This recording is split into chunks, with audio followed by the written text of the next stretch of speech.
Fala pessoal, vamos lá começar mais uma semana de Eis a Questão. Então, questão de hoje, uma questão da prova da UERJ, agora de 2018, uma questão diferente, né, abordando um tema que nem sempre a gente vê nas provas, mas nem por isso é uma questão difícil e a gente vai mostrar todo o embasamento necessário para fazê-la.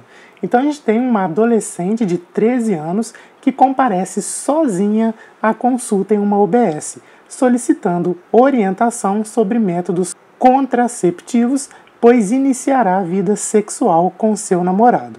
E aí a questão vai abordar aí como que o médico deve atender essa paciente, se ele pode atendê-la desacompanhada, se ele precisa da presença de um responsável, né? E como é que ele vai então levar essa consulta. Para responder essa questão, eu trouxe as diretrizes, né, que foram definidas pela Sociedade Brasileira de Pediatria e pela Federação Brasileira das Sociedades de Ginecologia e Obstetrícia, a FEBRASGO, diretrizes sobre a saúde sexual e reprodutiva dos adolescentes. E aí eu trouxe alguns trechos, né, dessas diretrizes que vão ajudar a gente a responder essa questão e aprender um pouco mais sobre o assunto. Então vamos lá, primeira colocação, uma das mais importantes. O adolescente tem direito à privacidade, ou seja, de ser atendido sozinho em espaço privado de consulta. Deve-se lembrar de que a privacidade não está obrigatoriamente relacionada à confidencialidade.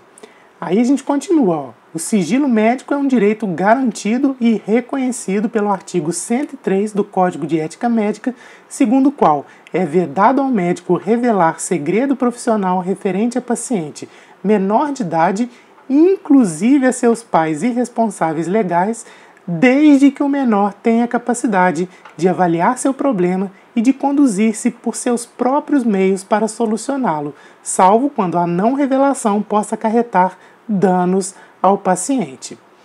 E aí um complemento, né, a esse parágrafo, em situações de exceção, como déficit intelectual importante, distúrbios psiquiátricos, desejo do adolescente de não ser atendido sozinho, entre outros, faz-se necessária a presença de um acompanhante durante o atendimento.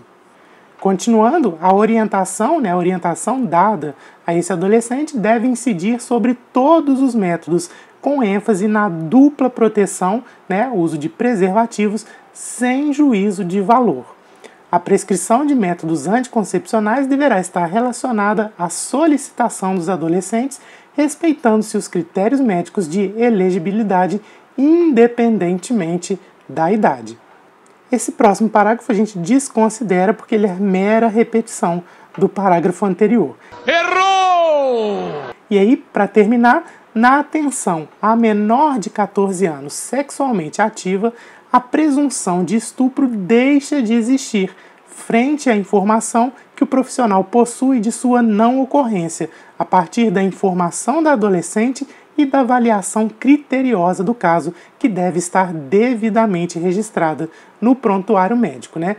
Isso porque a gente sabe, né, que legalmente o ato sexual com menor de 14 anos, né, é considerado presunção de estupro, ainda que consensual. Mas no caso em questão, né, no caso do atendimento médico a essa adolescente, se fica muito claro para o médico, né, pela informação da adolescente, da avaliação que ele faz do caso, que a atividade sexual dessa adolescente é consensual, não existe essa coisa da presunção de estupro.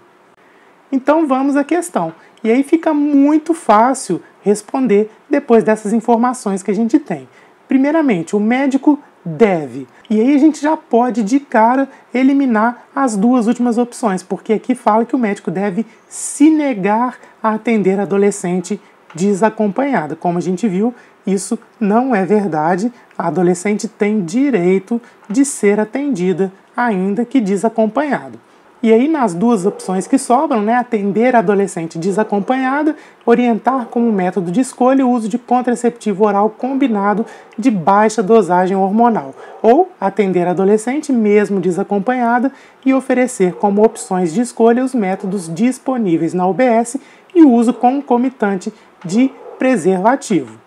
É isso que a gente viu lá nas diretrizes, né? A ênfase na dupla proteção e não existe um método que seja próprio, específico, né, para essa adolescente. Então, a gente deve oferecer aí as opções que estão disponíveis na UBS e dando ênfase ao uso concomitante de preservativo para a dupla proteção. Resposta, portanto, letra B. Questão interessante, né, para a gente conversar um pouco sobre esses temas que nem sempre são tão bem abordados. Espero que vocês tenham gostado. A gente se vê no próximo vídeo amanhã.